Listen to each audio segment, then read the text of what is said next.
are back with another video, and it looks like Nicki Minaj is clocking Cardi B once again. Imaginary Surgeries by Cardi B earned 3.8 million on-demand US streams in its first 4 days of release. Okay, this is what it was reported. But Super Freaky Girl by Nicki Minaj, which a lot of fans consider to be the lead, even though Nicki Minaj said technically there's no lead for Pink Friday 2. But Super Freaky Girl debuted at number 13 on the global Paolify chart with 3 million streams, okay? Just on Paolify, okay? But Cardi B, who was talking about her stats, was she not, only did 3.8 combined on multiple different streaming services first week. So this is not a good look. Here's my thing. The reason why it's so low in streams is because if you guys remember when I gave my review, my honest review, I said it didn't have replay value. People are probably not going back to listen to this record. It sounded like she was chasing the beat. That's another thing. Number 2, number 3 technically, which a lot of people don't, realize, is that Cardi B went after too many of the female rappers, and now she created more ops than she needed, okay? She bit herself in the ass by dissing Saweetie, Ice Spice, JT being on one record. Yes, they don't have a big fan base, but it makes it look like you feel like you're better than them and that you're not really a girl's girl, because at the end of the day, you put on this facade that you supposed to be for everybody. And technically, if you're really thinking about it, Bia, JT didn't really do anything to you, okay? Even Ice Spice didn't really do anything to you. Okay, yeah, she sneak dissed you in the record, but she didn't really do anything to you.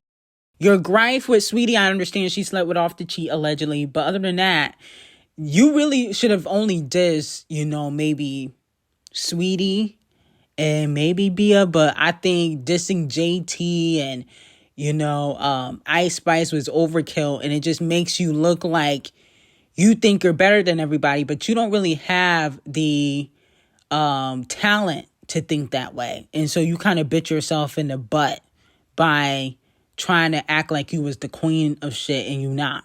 Now, Cardi B tries to use her alleged pregnancy as a PR stunt. She tweeted, "But am I, ? In regards to the rumors that she's pregnant, because she posted this video of her stomach sticking out." And here's my thing with Cardi B. As much as you talk about people's looks, walking around with a big, bulky stomach like that, it just don't make sense considering the amount of surgery you've gotten. You think you look cute looking like that, looking like you 3 months pregnant? So if anything, you better hope that you're pregnant, because looking like that is not cute. I'm sorry. She looks a mess. Y'all can say, oh, well, she just had a baby, but her stomach wasn't sticking out like that after she had the baby. Okay? Her stomach recently started sticking out like that, and it just doesn't look flattering. And you be talking about other people, but you big. Okay? You big just like the people you talk about. So it just don't make sense. You was calling Nicki Minaj arms. I'm going to start calling you stomach. Now, Doja Cat has announced that she will be going on a world tour. Overseas and pre-sales drop, I think, Monday. Here's the thing, Doja Cat. You better be coming to the U.S. We don't got time for these overseas shows. If you don't put some U.S. tour dates expeditiously, you will be receiving 50,000 lashes. I don't care if you went on tour in the U.S. in 2023. That was for the Scarlet era. Okay, when Queen Bee goes on tour, and she goes on tour like every other year, she still goes to the U.S. It don't matter if she was there 2 years ago. So you need to stop that. Okay, so I'm going to give you until the album drops. Okay, because I'm patient. I'm going to give you to the album drops. If the album drops and we don't got no U.S. tour dates, we going to have a problem. And you will be receiving 50,000 lashes. Now, it has been reported that Cardi B, new single, Imaginary Hit, will debut around at number 68 on the Hot 100. Okay? Now, that's not too bad because I think originally it was supposed to debut in the top 80. Okay? But unfortunately, if this happens, you will be a flop, Cardi. This is not good for somebody that got a Grammy and 5 number ones and say that their records live in the top 10. It's not living there. It's not in the top 10. It's not living there. Neither did Outside. You said, nobody else. You said that your records live in the top 10. And so far, none of your records in the last few years have lived in the top 10. Live means they stay there for weeks upon weeks and years, okay? That's not the case for you. So, unfortunately, Cardi B, I will have to give you 50,000 lashings.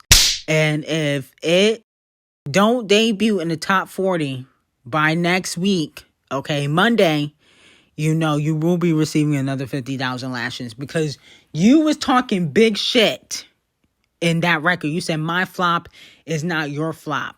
Didn't you say that? But a flop is a flop to me. So we not having a flop off over here. We're not going to compare flops. A flop is a flop. And this is supposed to be your lead single. And last time I checked, lead singles are not supposed to debut at number 68 when you got a big label and payola backing you. Okay, so we do have to hold you accountable for all that shit you was talking in the record. Now, moving on from that, Doechii canceled European festival appearances with no reason given. A lot of fans aren't too happy about this, but it's not her tour she's canceling. So this has nothing to do with ticket sales. This is festivals, which, she probably not the complete headliner. They always have more than one artist headline for festivals. So, hopefully she working on that album. That's what she need to really work on because, no shade. I know you won that Grammy, but that mixtape only did 11,000 first week. So hopefully she decided to cancel the festival so she can come up with a hit. Because I don't really like anxiety like that, to be quite honest. Now, moving on from that, Complex decided to post their best rappers in their 20s right now. Okay? So it's only rappers that are in their 20s or on the list. They got Playboy Bottom Bussy Cardi at number 1.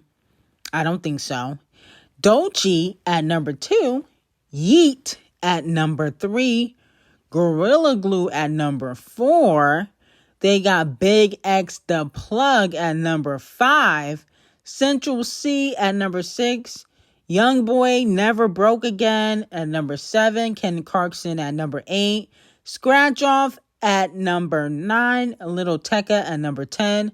Doja Cat at number 11.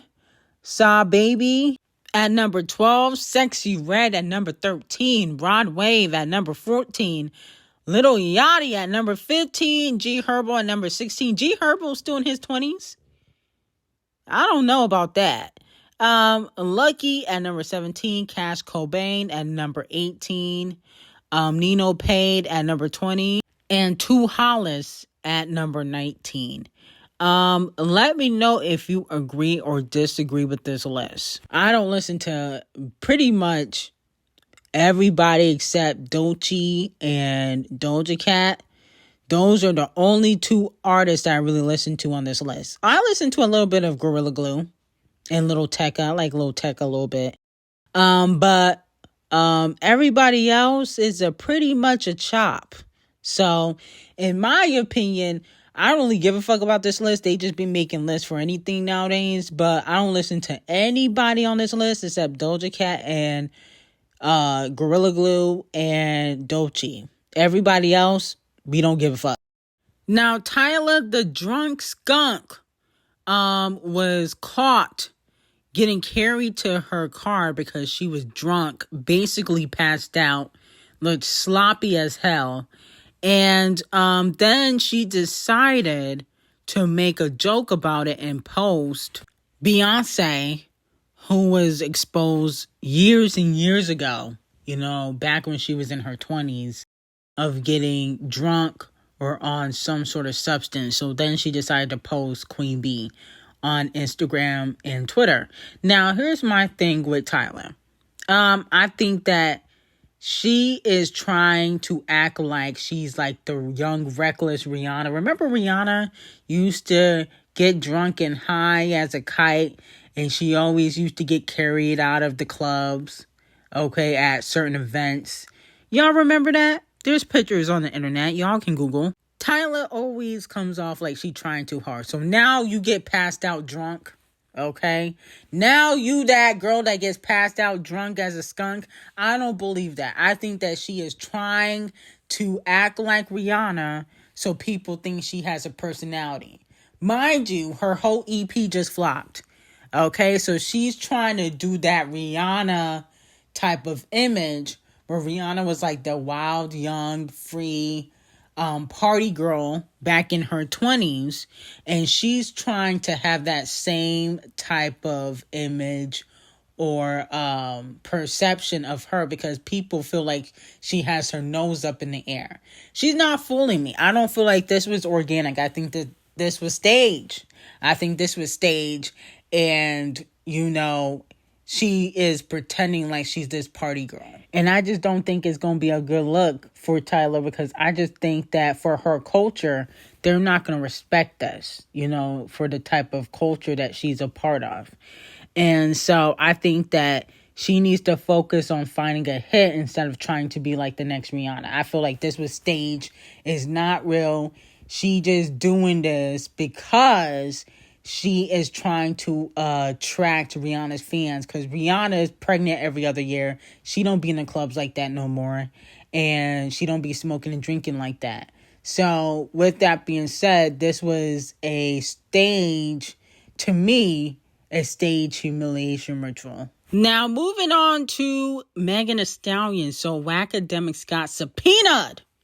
Okay, so did Aiden Ross, allegedly the racist.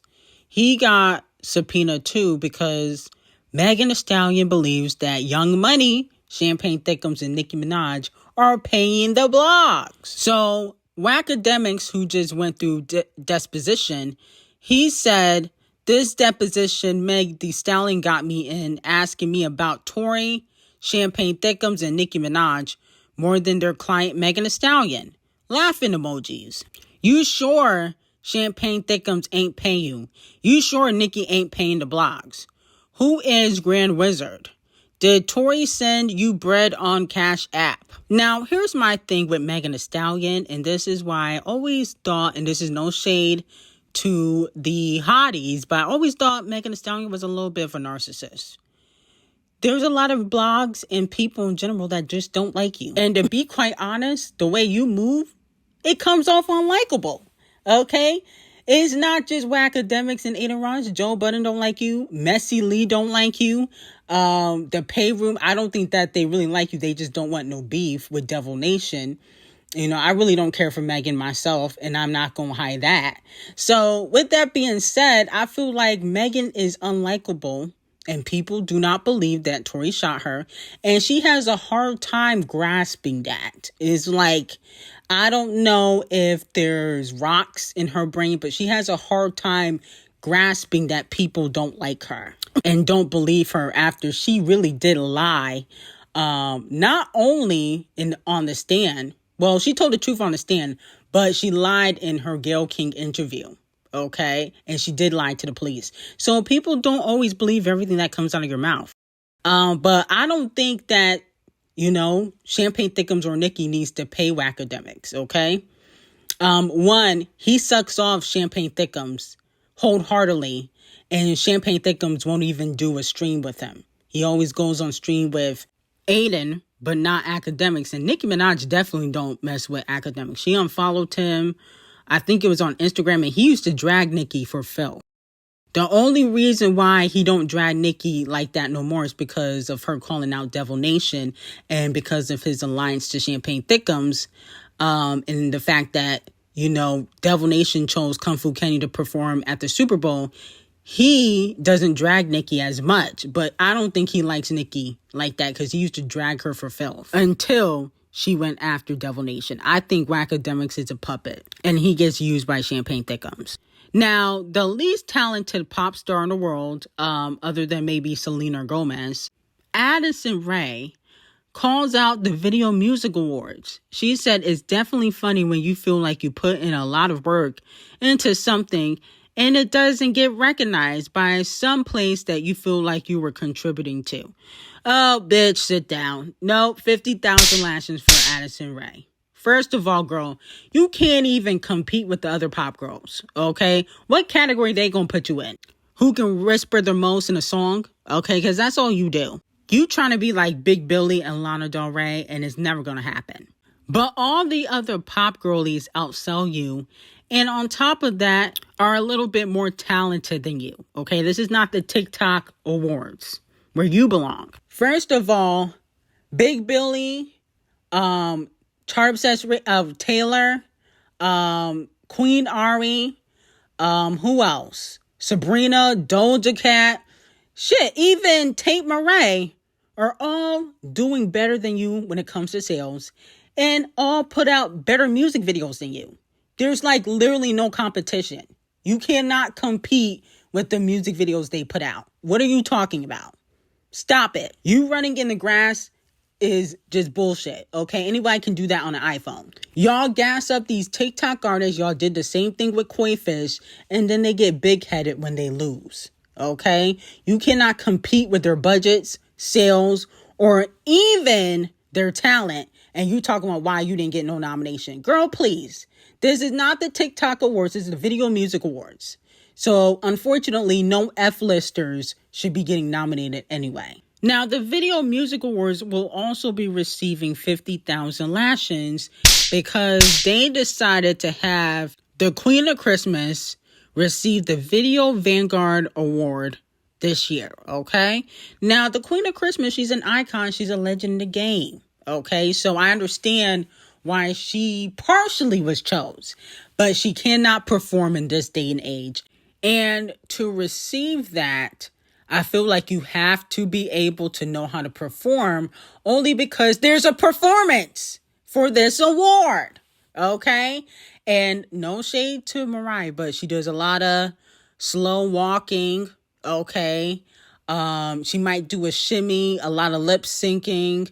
Like she just very stiff, gives very, I'm 60, 70 years of age while she's on stage. No shade. I like Mariah. She's the Queen of Christmas, but she cannot perform right now. She performed at the EBT Awards and she was very stiff. Very, very stiff. I was like, oh my goodness, when is she going to get off stage? So I think that this performance is going to be a hot mess. No shade. Now, what they should do, instead of having Queen Mariah perform, they should get people to perform for her. You know, get Adele, get Queen Ariana. And to be quite honest, I think Queen Ari should have gotten the Vanguard Award this year or the chart obsessed races. You know, no shade to Mariah, but you can't perform. And that is part of winning the award. You know, no shade. You have to perform. And to me, you just very stiff. I do not want to watch 11 to 8 minute performance of Queen Mariah moving stiff on the stage. Okay, so I think they need to get Queen Ari, Adele, call up people with vocals like Demi Lovato and have them try to do a tribute to Mariah instead. Okay, because I'm skipping past her performance. I'm being honest with you. I just can't watch. That's nonsense. With that being said, I got some very hot tea on who tried to take Tamar Braxton out on Patreon. Link will be in the description. And have a great day.